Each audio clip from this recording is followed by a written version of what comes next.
Welcome, dear friends and supporters of the Afar Nation. My name is Ariel Magnet, and I'm thrilled to be your MC again this year. And I want to thank you so much for attending this year's EANC conference. This gathering brings together distinguished guests from various Eritrean opposition groups and experts who will consider pathways forward for the democratic transition of Eritrea. Our agenda today includes presentations by activists as well as experts. We also have some fun for you, including delicious Afar cuisine and a cultural presentation hosted by the local Afar community. Among key points for our discussion this evening are establishing an autonomous Denkalia within a united, decentralized Eritrea, facilitating dialogue with international and regional stakeholders to promote this cause, the role of the diaspora in promoting Afar autonomy, and the shape of Eritrea's future democracy. Just before calling on speakers, I want to acknowledge and thank Afar friends who are joining us through Zoom today. Thank you so much, Warren, for that motivational speech. Our final presenter for tonight will be Dr. Maureen N. She is a professor of comparative and world literatures at Central Michigan University, where she teaches courses in African literature, African American literature, post-colonial literature and theory, world literature, women's writing, film, and adaptation, as well as human rights through literature and film. She has also taught courses on trauma and genocide. Her current research is on genocide, specifically the Biafran genocide in Nigeria. She is also the founder of AHERO, a nonprofit organization focusing on humanitarian and educational projects that empower women and youth in small communities in Africa.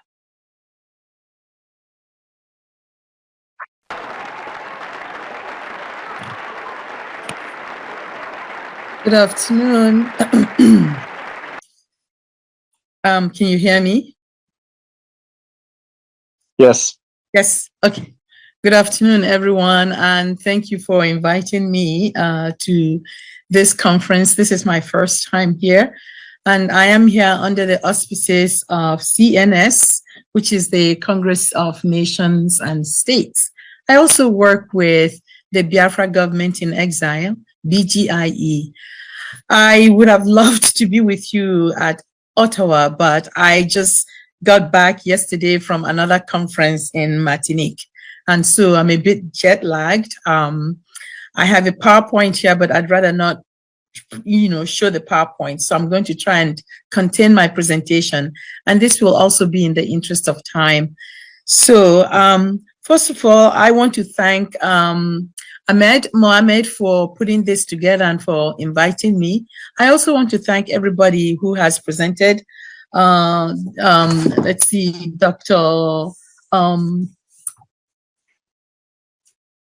Dr. Magnet and Mr. Creates.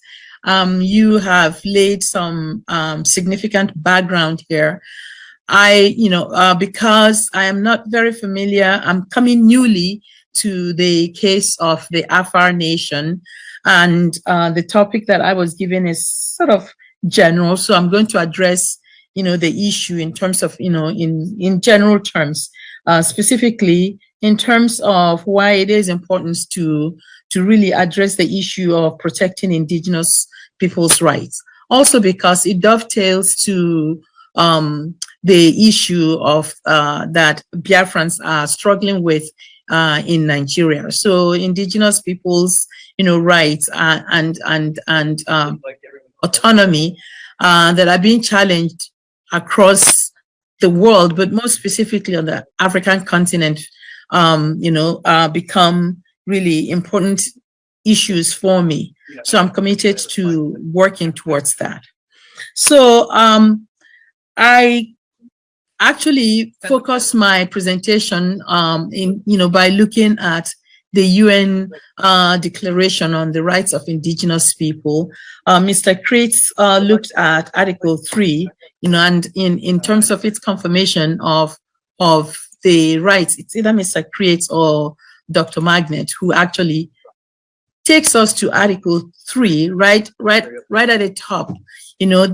in terms of its affirmation of self-determination. What I'm hearing in this conversation is the affirmation from all of us that indigenous people, reading through UN lenses, do have the right to autonomy.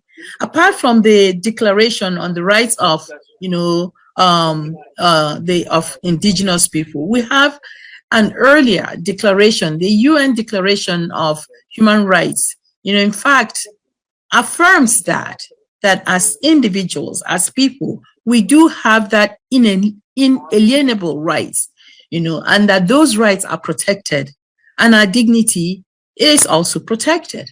And so what the UN, Declaration on the Rights of Indigenous People then does is to reaffirm certain aspects, or in fact, the totality of the rights granted, declared, affirmed by the UN Declaration of Human Rights.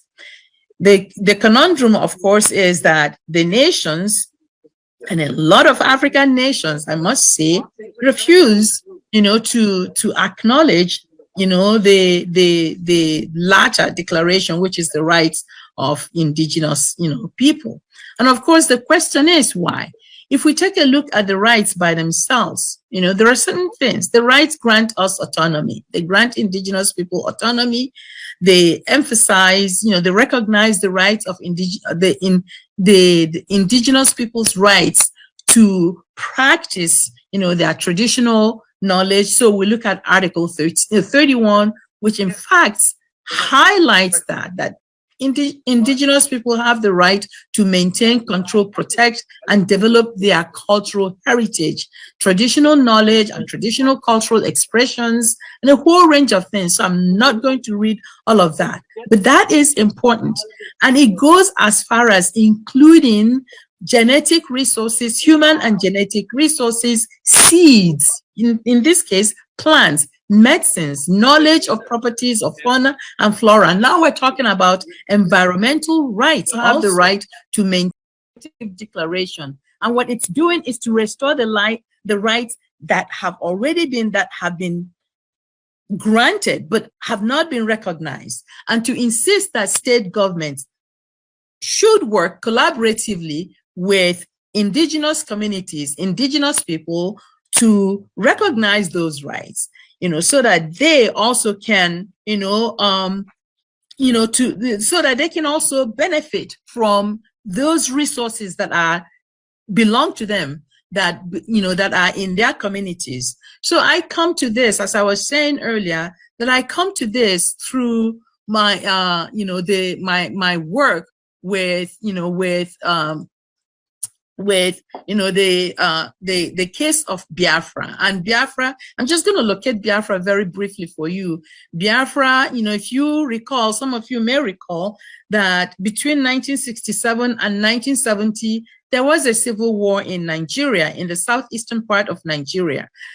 And that civil war was a response, again, to the Nigerian government's, atrocities, mass atrocities, genocidal acts against indigenous people known as Igbos. But there were also other communities there. So collectively, they became known as Biafran. So you have Igbos, you have Ijo, you have Efik, you have Orobo, you have Ibibio.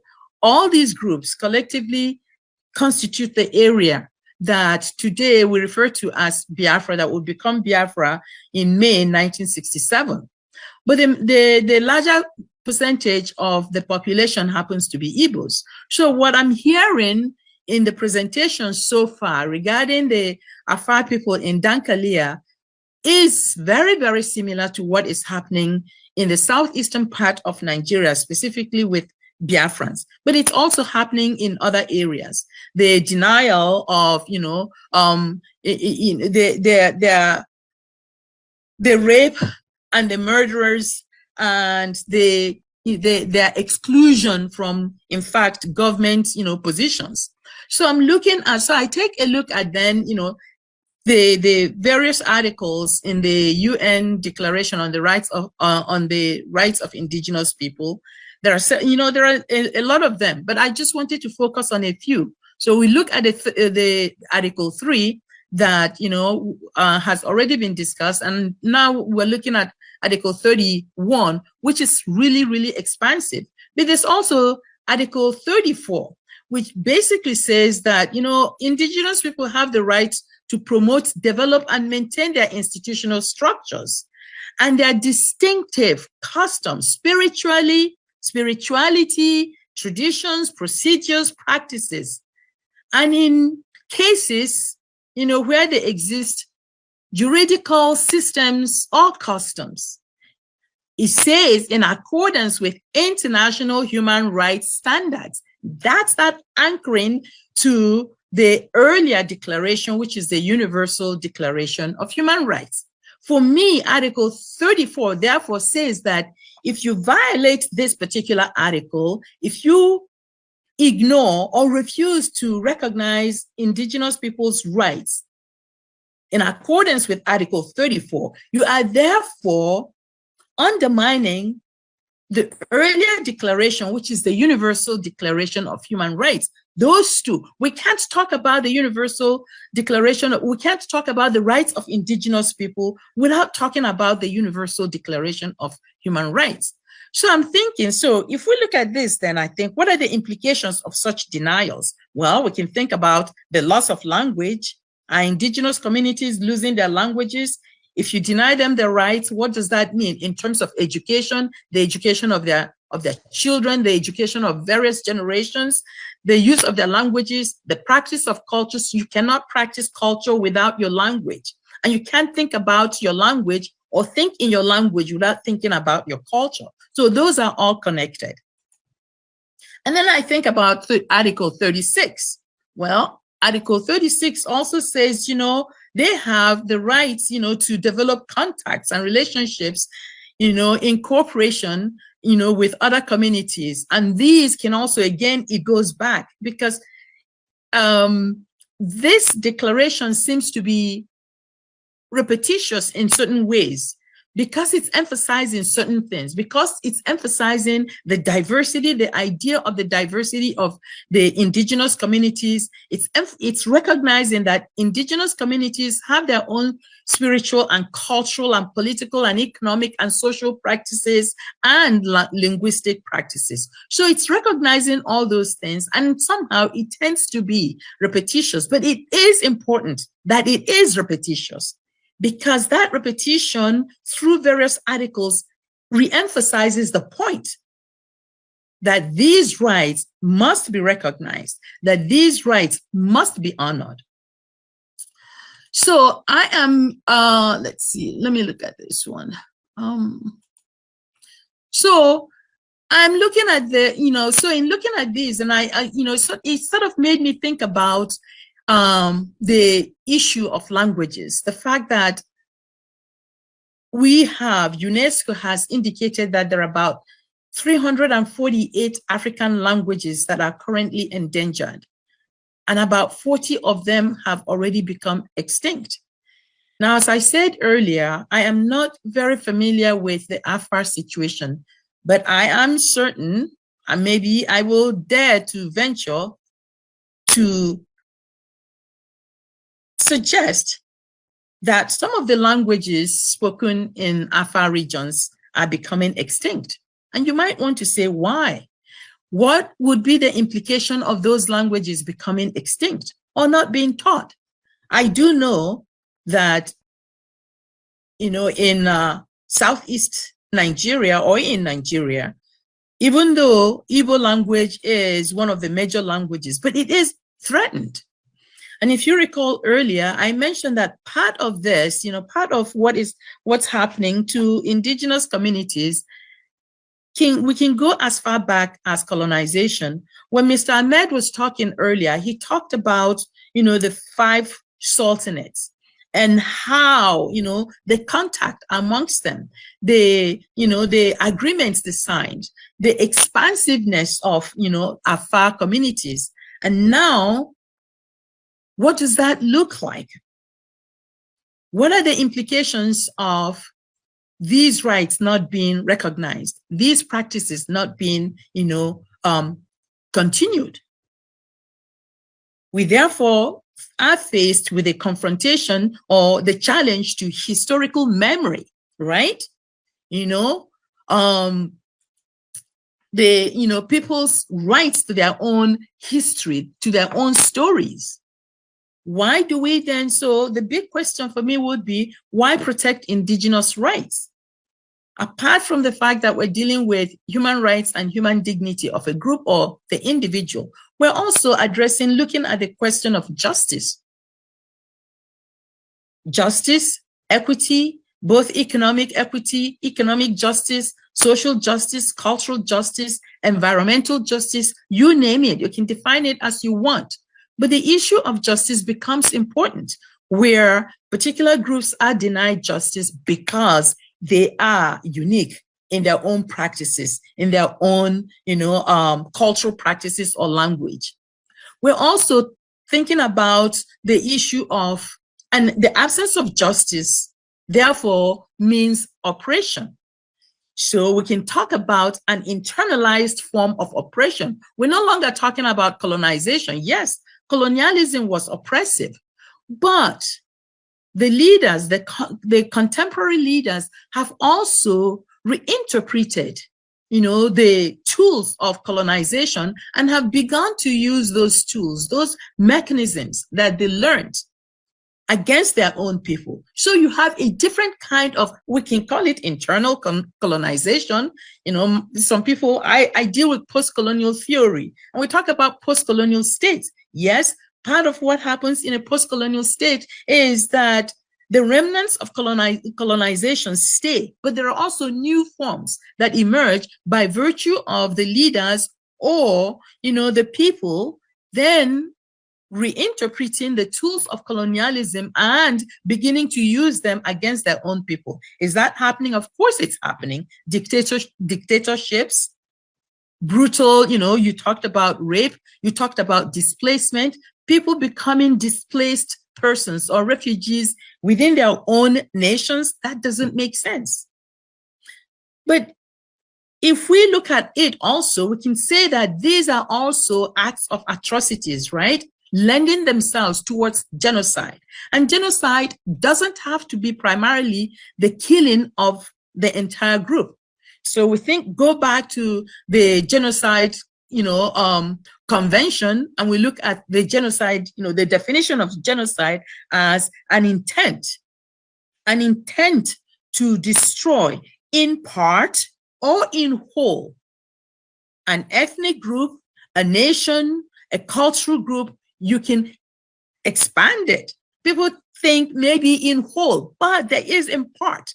And there are various pieces that constitute genocide. We can include the removal of people from their own groups, the destruction of their historical landmarks or memory, the destruction of their language, killing them, starving them. Yes, all of those forms of mass atrocities. Are those happening? From what you have just said, those are happening to the Afar people. They're also happening to my people. So we also talk about cultural genocide. Your language is erased.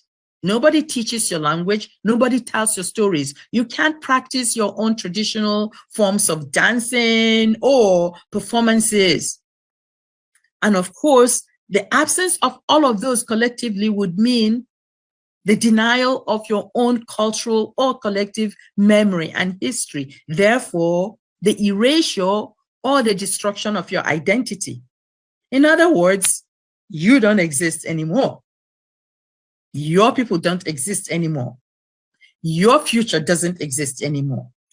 So those are, this is where I come, how I come to these issues. And why would that be threatening? Why is it threatening to recognize the rights of indigenous peoples?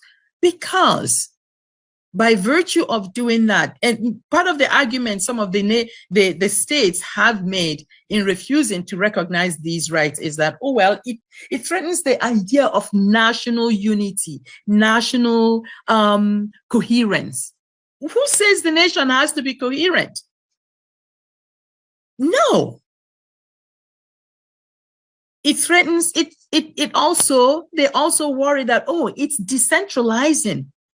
If indigenous groups become autonomous and we recognize their rights, what does that mean? Would they stop thinking of themselves as, oh, belonging to this nation? It would be decentralizing. Well, if you were the president, you say, well, a decentralized nation would mean that I don't have control of everybody. I can't manipulate things. I can't be a dictator. And therefore, according to them, decentralization would mean the end of, of whatever nation they believe they are, as they see it. But that's not actually the truth, right? So it generates fear. They use this to generate fear amongst us, and in so doing, discourage us from fighting, to assert your individuality, your identity, and your own cultural belief systems. So I am, what I said is that I had a PowerPoint here, but in the interest of time, and because it will help to have conversations, I'm going to shorten this. And my closure here connects me to what Mr. Kreitz had said. There is the need, therefore, how do we attend to this? There's the need, therefore, to really fight, right? As Peter Tosh and Bob Marley said in one of their albums, right? Get up, stand up, fight for your right, stand up for your right. That's what we must do.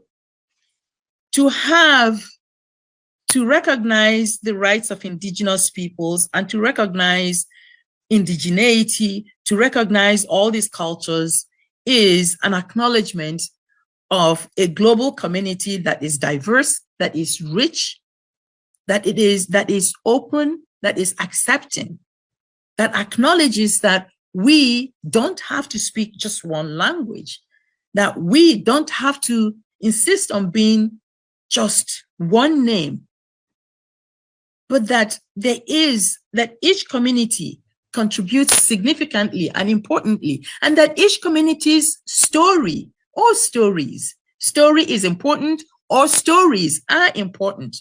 This is what makes us human. And this is what we have to have world peace. We have to be able to acknowledge all these rights, and that our communities, indigenous people, we have contributed to world cultures, world civilization, and that we do have a role to play in world community, in world progress, in world peace. So I do thank you again for inviting me here. Please consider me an ally, consider my people an ally. And I hope that when we call too, that you will come as allies. Peace to all of you. Thank you. Thank you so much, Professor Ike. Thanks for your time, valuable advice to the Afar Nation. We're so proud that you can join us, and we continue to work together in CNS. Again, yes, thank you so much for your presentation. It was wonderful, and like Ahmed said, we will have a Q&A section at the end.